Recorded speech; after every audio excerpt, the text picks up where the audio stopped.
Good evening, church. Are you ready to worship the Lord? Through singing? It's a great thing to worship the Lord. Let us offer ourselves before God and worship Him. He was not ashamed to die for us, so we should not be ashamed to worship Him in spirit and in truth by singing. Amen. We pray a little bit. Lord, we thank you for this day, for you have used us, Lord. Use our body, our spirit, and our voices, Lord God, to worship you. To thank you, Lord, for as much as we can, Lord God, because you are not just the giver of life. You have given us tremendous blessing by giving us able capacities to worship you in singing, Lord God, and in dancing and clapping, Lord God. We thank you, Lord. Guide the spirit, our spirit, Lord God, as well as we worship you. The people are watching, our brethren, even the worship team, Lord God. We will worship you, Lord God. We thank you in Jesus' name. Amen. Are you ready? Our God is good. Amen.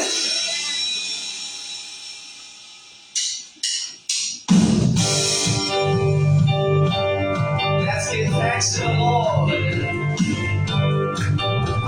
Give thanks to the Lord, our God and King. His Father to us forever. For He is good. He's above all things. His love endures forever. Sing praise. Sing praise. Sing praise. With a mighty hand and outstretched arms, His love endures forever. For the life that's been reborn, His love endures forever. Sing praise, sing praise, sing praise, sing praise, sing praise, sing praise. Forever God is faithful. Forever God is true. Hallelujah. Forever God is with us. Forever. Rising up, the setting sun. His love endureth forever. Jesus, by the grace of God, He will carry on. His love endures forever. Sing praise to the one. Praise, sing praise. People that praise Him, sing praise. Shout out to the Lord, sing praise. Forever God is faithful. Forever God is true. Forever God is with us. Forever. Forever again. Forever God is faithful. Forever. Our God is strong. Forever God is with us. Forever. His love endures forever. Sing it. His love endures forever. Raise your arms up. His love endures forever. His love endures forever. Sing praise. Sing praise. Sing praise. Sing praise. Sing praise. Sing praise. Forever God is faithful. You're a faithful God. Forever God. You are a strong God. Forever God is with us.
truly you live forever.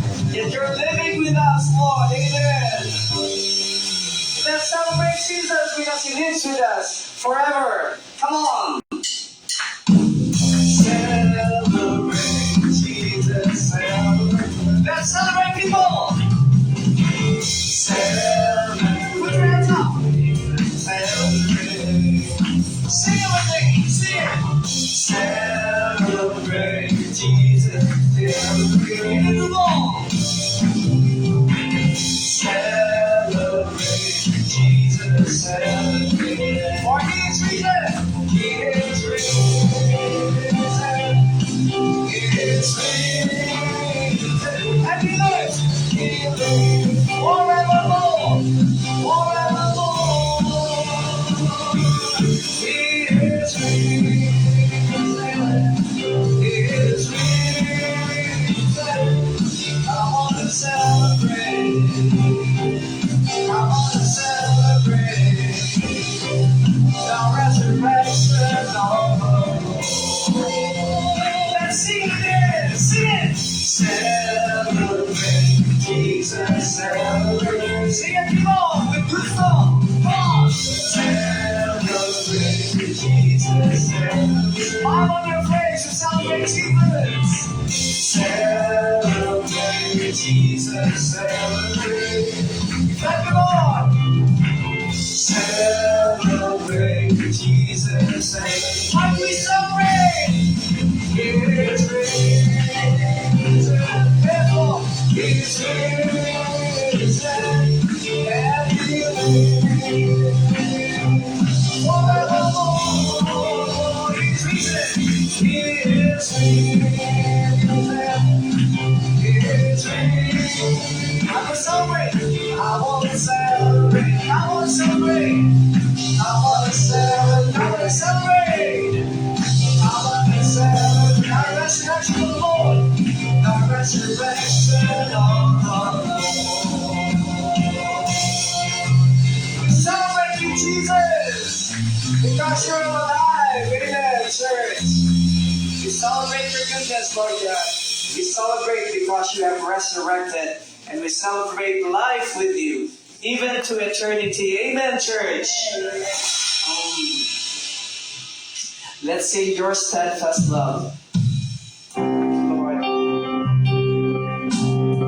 Steadfast means willful, diligent, or unwavering. That means steadfast.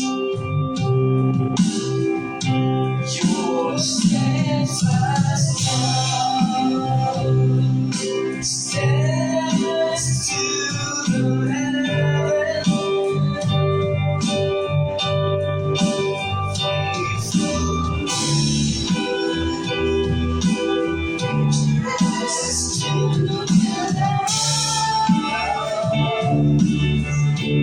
Your righteousness is my majestic mountain. And your wisdom like the depth of the sea. When you come to me, you fill my heart, Lord, filling my heart with your loving kindness. I find my peace. I find my peace at the shadow of your wings. Oh Lord, I keep my fill for the abundance of your household. And I drink from this stream of rejoicing. See, you are my King. You are my King. Your steadfast love extends to the heaven. Above heaven, Lord, your faithful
are my peace. Feeling my heart, sing it again. Feeling my heart.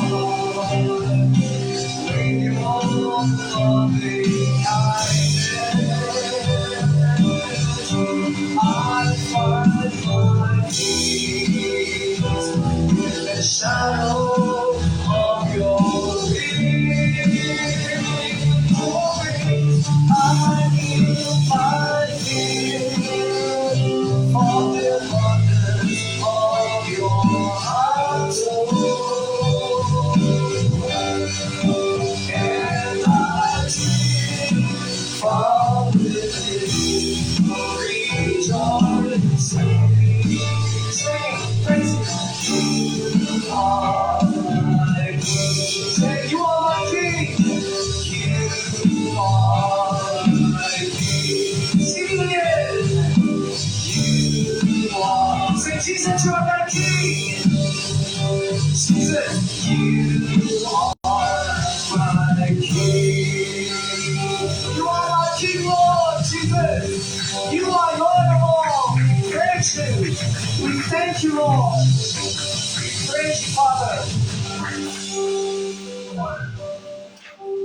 Praise you.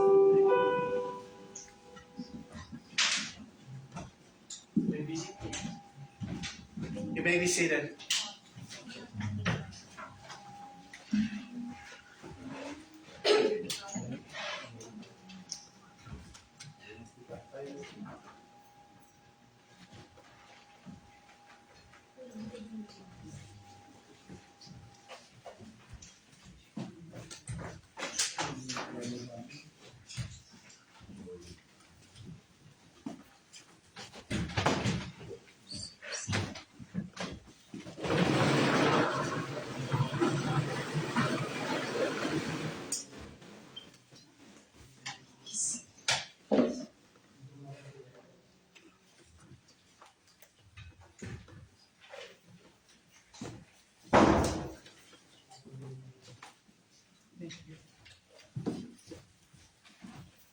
Praise the Lord. Thank you. Worship team. Praise God. Hallelujah. Praise the Lord.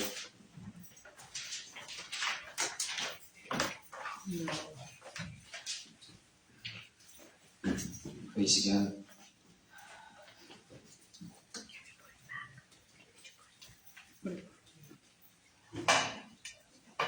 Everyone has this once. Praise the Lord. Hallelujah. You could praise God.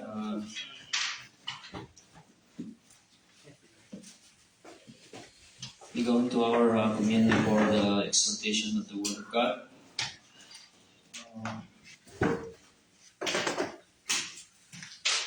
Praise God. Hallelujah. If you have your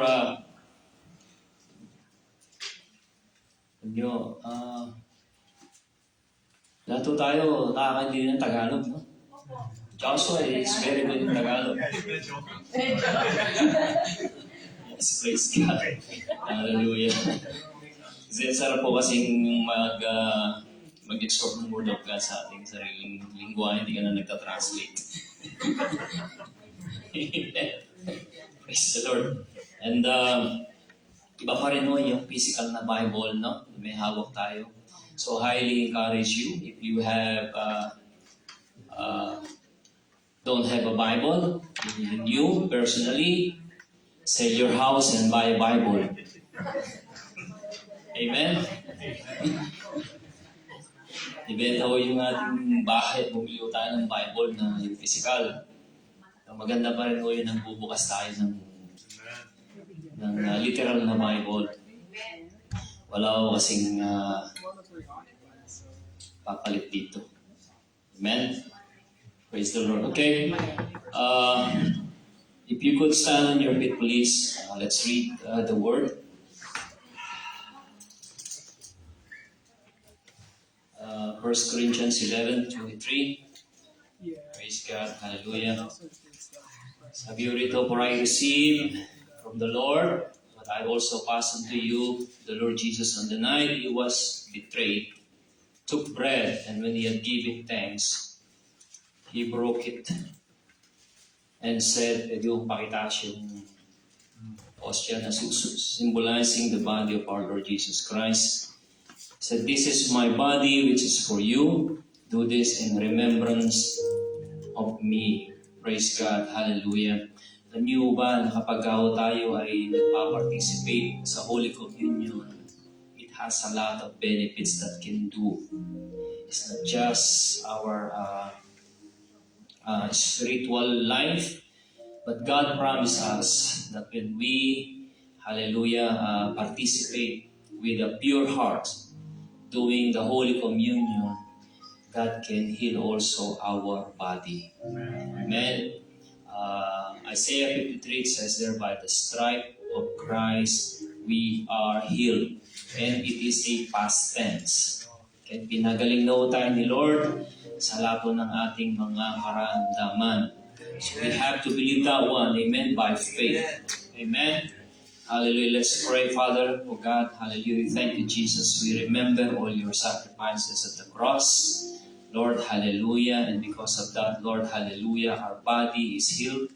Our emotions, Lord, hallelujah, every aspect in our lives, oh God, you already, Lord, healed it. Thank you so much, oh God, hallelujah. We thank you, oh God, hallelujah, in the name of Jesus. Sabay-sabay yun natin kainin.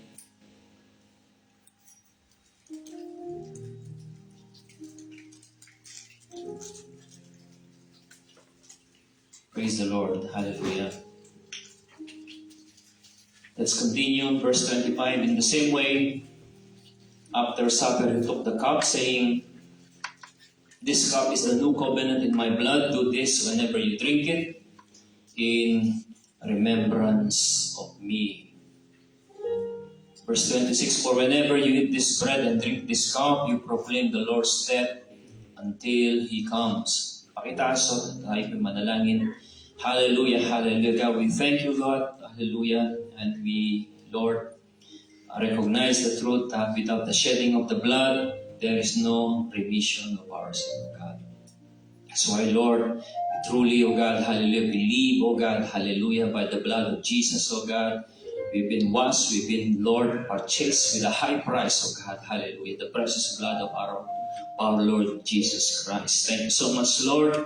And because of that, O God, hallelujah, our greatest hope, Lord, our faith, Lord, hallelujah.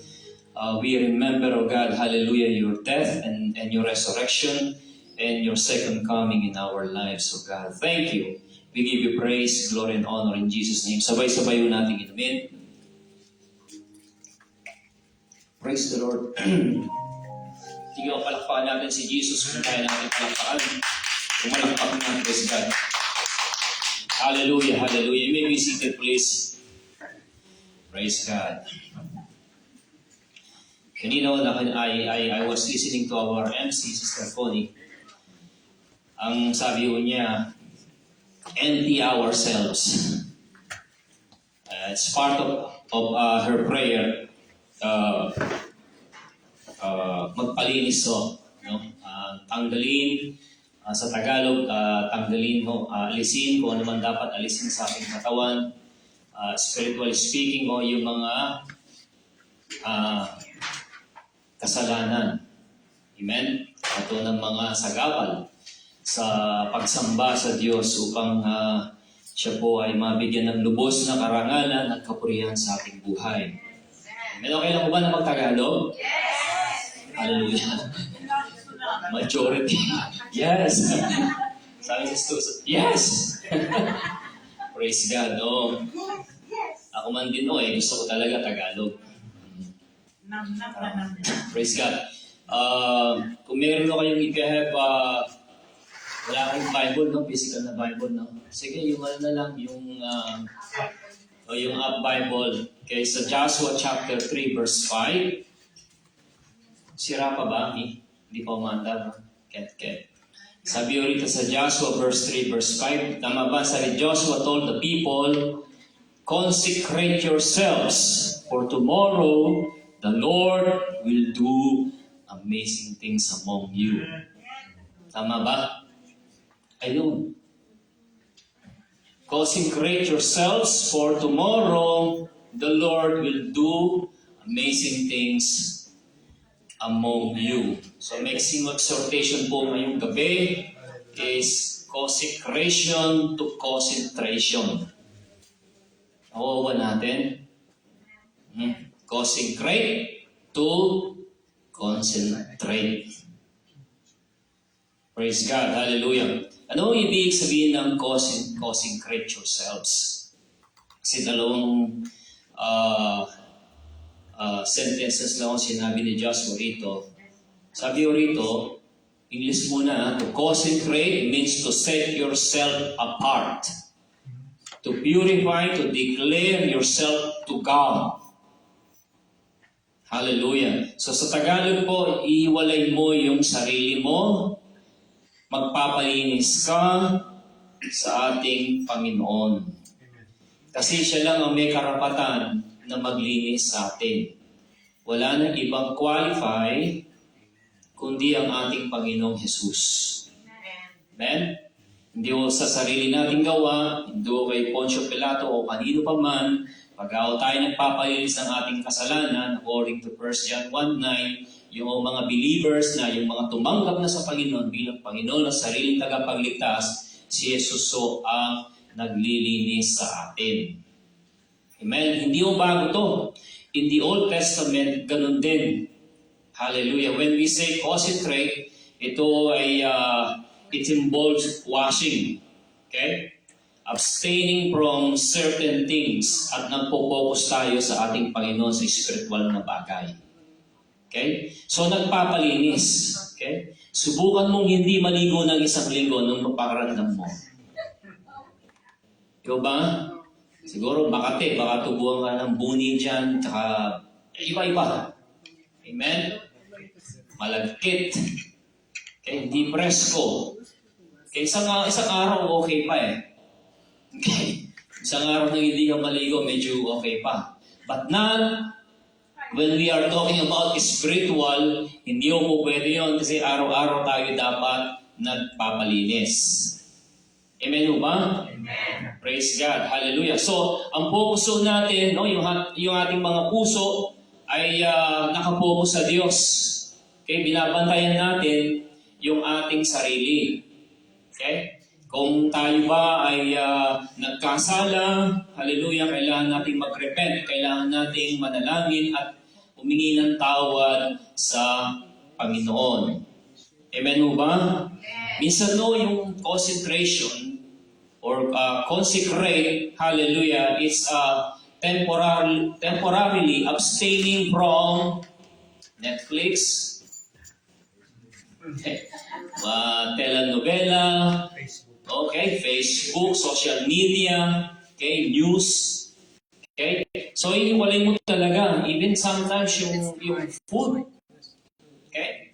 Yung mga pagkain, talagang iniwalay natin yung ating sarili para makapag-focus tayo sa ating Panginoon. Amen?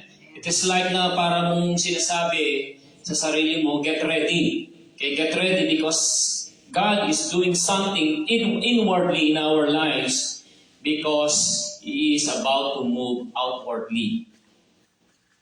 Okay? Dito sa talata, sabi ni Joshua, consecrate yourselves because tomorrow, ano mangyayari tomorrow?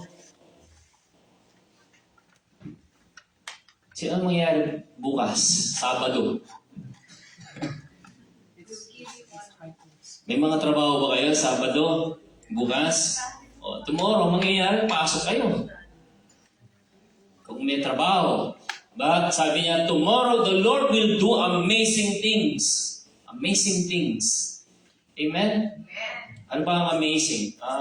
Kakaiba. Mga himala ng Panginoon na maaaring first time pa lang natin makikita sa ating buhay. Amen ba? Praise God. For tomorrow, the Lord said, will do amazing things among you.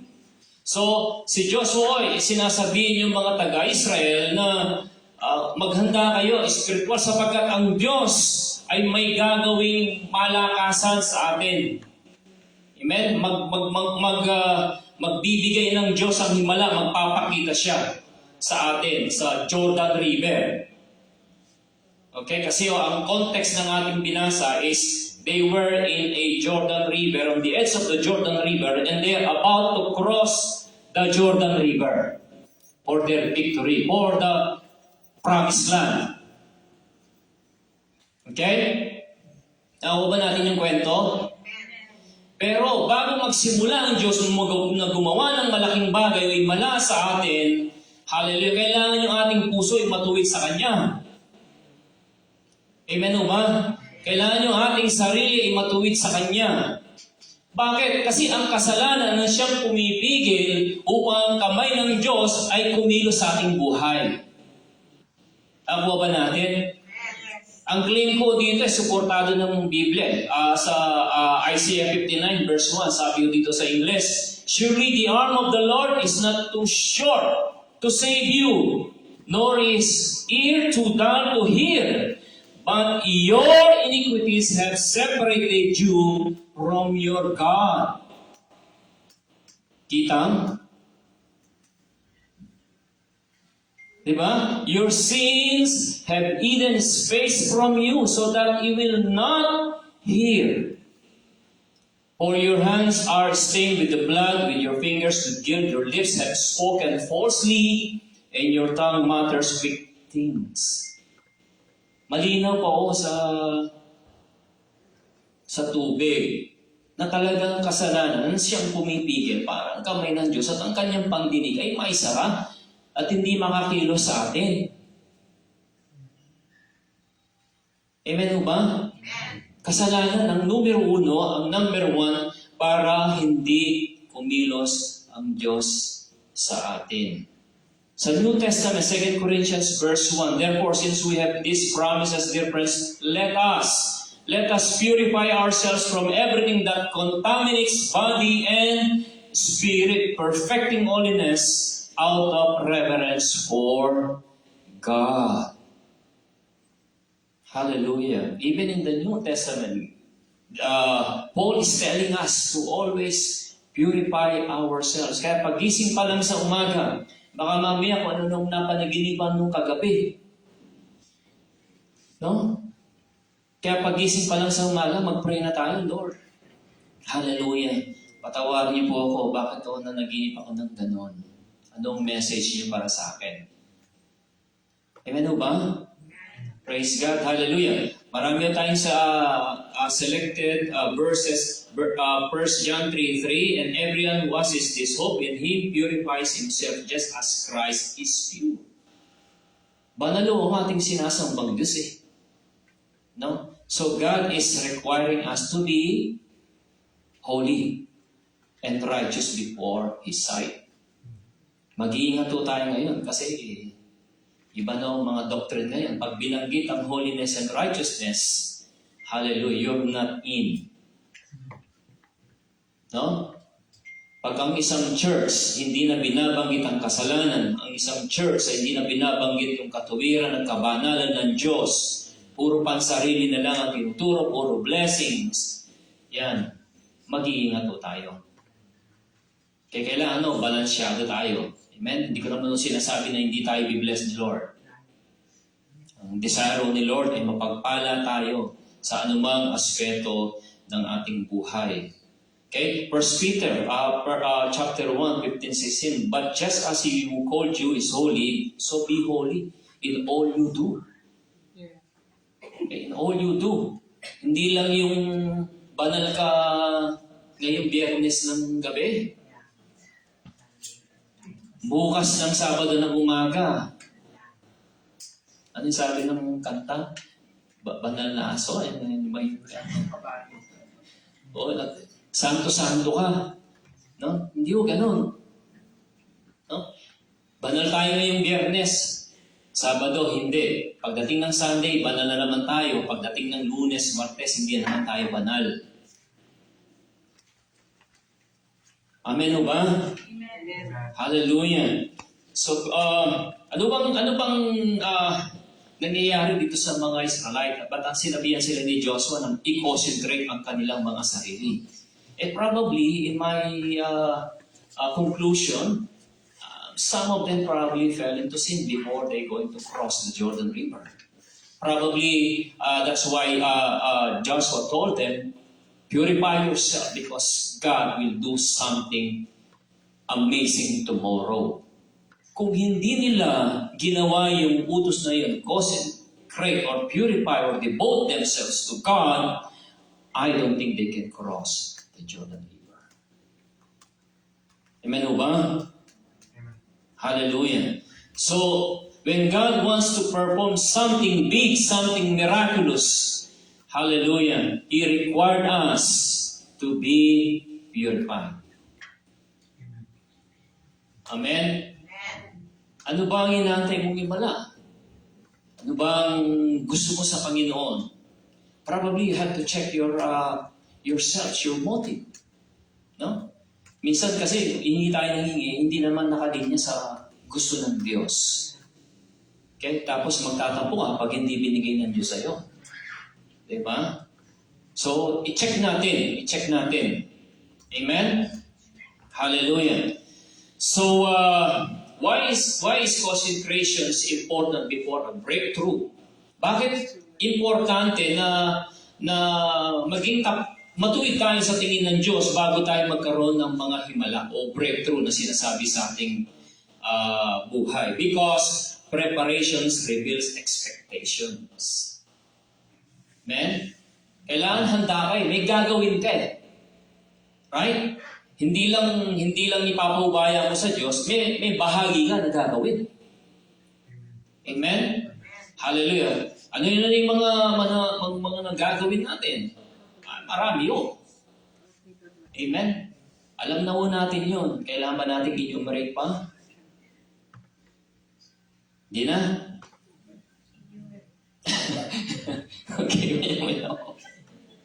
Okay? So, ano pa? God opens work through clean vessels. Okay? Kagaya na sabi ko kanina, God, hindi tayo perfect. Yes, we're not perfect. We're not 100% perfect kasi we're still living on earth. Kaya nga, nandiyan ang 1 John 1:9, binanggit ko kanina. Okay, nagkakasala pa rin tayo.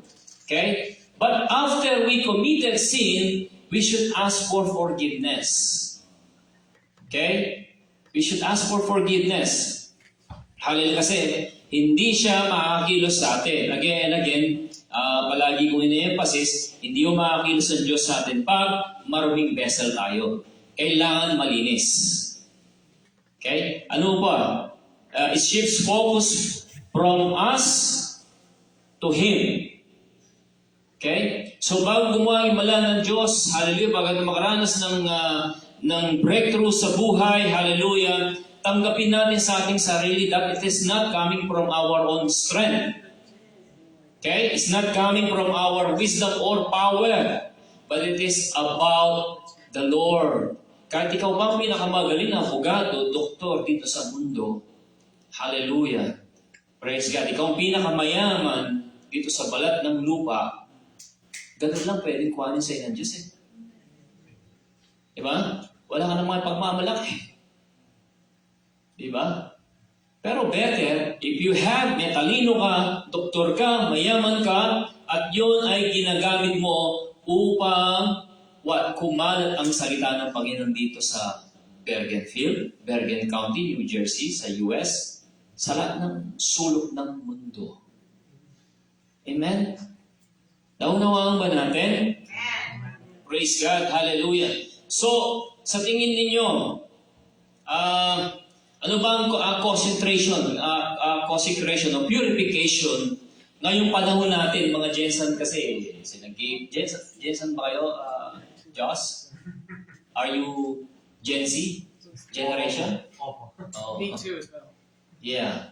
Kasi iba na yung mga thinking na mga batang yun ngayon, eh, no? Compare sa ating mga, ano ba tayo? Mga Jelan, hindi. Ano tayo? Gen X tayo? Sigurado ba kayo dyan? Okay. Kasi hindi kasi uso yan nung panahon natin eh. No? Ngayon na lang nauso yan. Praise God. Hallelujah. So how the Gen Z can concentrate this modern day? Okay, kasi they are so busy, right? With so many technology out there na talagang that can entice them, allure them to do those things. Satan is so good on that. Okay? So probably ito na yung enumeration na sinasabi sa iyo kanina, Mr. Lin, spending extra time in prayer. It's important. Okay, kung dati nananalangin ka 30 segundo, dagdagan mo ng 1 minuto. Kung 5, dagdagan mo ng 5 pa, magiging 10. Diba? Nag-add ka ng oras. Okay? If you are praying, spending time, reading the Bible for 5 minutes, probably increase it to 10 minutes. Okay, pakinabang yun. I'm telling you, mga kapatid. You have nothing to lose but so much to gain. Amen? Pwede ba natin palakpakan si Jesus? Hallelujah. Praise God. And also, fasting. Fasting. Sino nagpa-fasting dito pa? Wala na? Ayun. Isa, mabibilang mo natin sa ating daliri yung mga nagpa-fasting. Praise God. Hallelujah. So let's do fasting. Okay? Mag-skip muna tayo sa mga entertainment. Okay? Just to spend time with our Father. Amen? So, ano ba? Praise God. Malapit na ako matapos. I don't know, kasi ang Jordan River nung panahon na symbolizes as it could be a problem, an obstacle, right? Kasi they were going to cross. So it's going to be impossible in the eyes na, how can we cross this Jordan River? Eh kung hindi ka marunong lumangoy, wala kang bangka nun eh. Diba? Walang tulay. It's impossible to cross. Okay? So what will be your Jordan River today? Mag-isip kayo. Ano kaya? Jordan River ko kayong trabaho ba? Career ko ba? Yung calling ko ba sa ministry? Hallelujah. Miracle sa aking katawan, sa sakit, karamdaman. Hallelujah. Am I gonna be on this ministry? I'm gonna quit on this ministry and open up a new ministry. Okay? Tandaan natin to, ha? Hindi porke dumaranas tayo ng pagsubok sa ministry, hindi kalooban ng Panginoon. Hindi dahil sa matagumpay tayo sa ministry, yun ang kalooban ng Panginoon. Okay? Ako ba natin yun? Okay? So, kailangan talagang huwag na tayong mag-relax pa bilang Kristiyano sa panahon na to. Dahil sapagkat ang dami nang nangyayari sa kapaligiran natin. Are you with me? Amen. Praise God. Hallelujah. So, ano man ang Jordan River natin sa kasalukuyan ngayon, we have a God that is greater than anything else. Amen? All we have to do is to put our trust in Him, and everything will be aligned according to His divine purpose for us. Amen? Hallelujah. Praise God.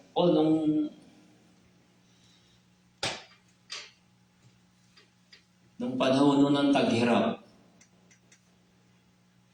muntik ko nung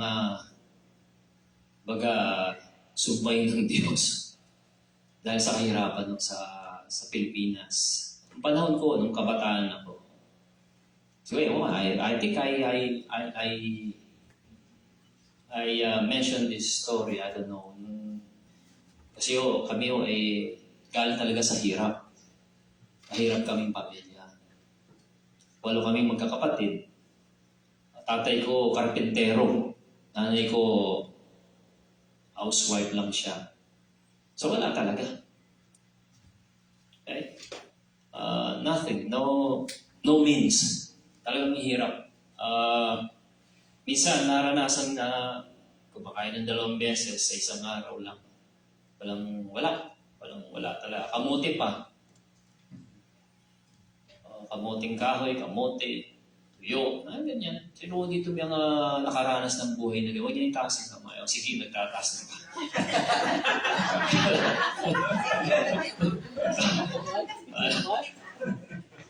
Yung hardship ba, we know this, right? Yung mga never born na may silver spoon.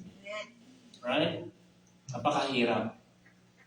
But, the good thing is, nakilala ko ang Diyos. Nakilala ko ang Panginoon. So, now He turned my life into something that I should never expected in my life. On how God blesses us and turn around our situation from nothing into something.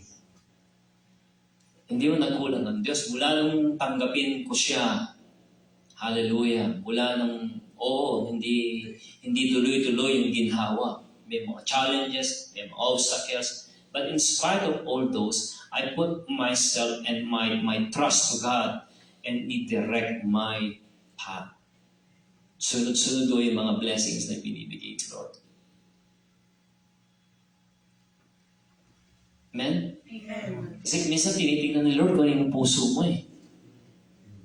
Okay? Hallelujah. Isa kong malaking may tuturing kong himala na ginawa ng Panginoon when He connected me to the right person na sa school ko kasi noon during my college life, I am commuting from Pampanga to Project 4 Quezon City and I'm spending 4 hours just to commute back and forth. Tapos nagre-review ka na lang sa bus. Pagdating ng exam, bagsak ka pa. Ay, hirap. Bagsak ka pa, tapos bulabulin mo yung professor. Sir, pwede ba akong mag-take ulit? Yung mga ganon, oh. Then, I said, Lord, I'm so tired traveling from this and this and that. I'm praying, Lord, could you make a way for me to solve this issue? Kasi, ang baon ko nun, tama-tama lang. 35 pesos, pamasahe, 20, back and forth. During those time, mura pa. Mahal na rin eh. Tapos kakain ka pa. Kakain ka pa, wala na talagang matitira. Minsan tinitis mo na lang yung gutom. Titiran mo yung sobrang pera para kinabukasan, extra pera ka just in case something happened. But God is so faithful. In my class, I remember Marketing 7, I saw a brethren and a brethren, also my classmate, and he invited me, would you like to come to our Bible study sa 4th floor? I said, yes. Yes, I love to. So we went there and then we conducted a Bible study with other students. And meron ng Koreano doon na siya na ngasiwa. Then sabi ko nung kaklase ko, let's go to our student center. Student center. Okay, let's go. Sige. So we went there, pinakita niya sa akin yung tirahan nila, yung mga bed spaces na ganyan. Gusto yun sa Manila, yung mga bed spaces na ganyan, di ba? Yung mga sa ilalim mo, may kwarto, malaking kwarto.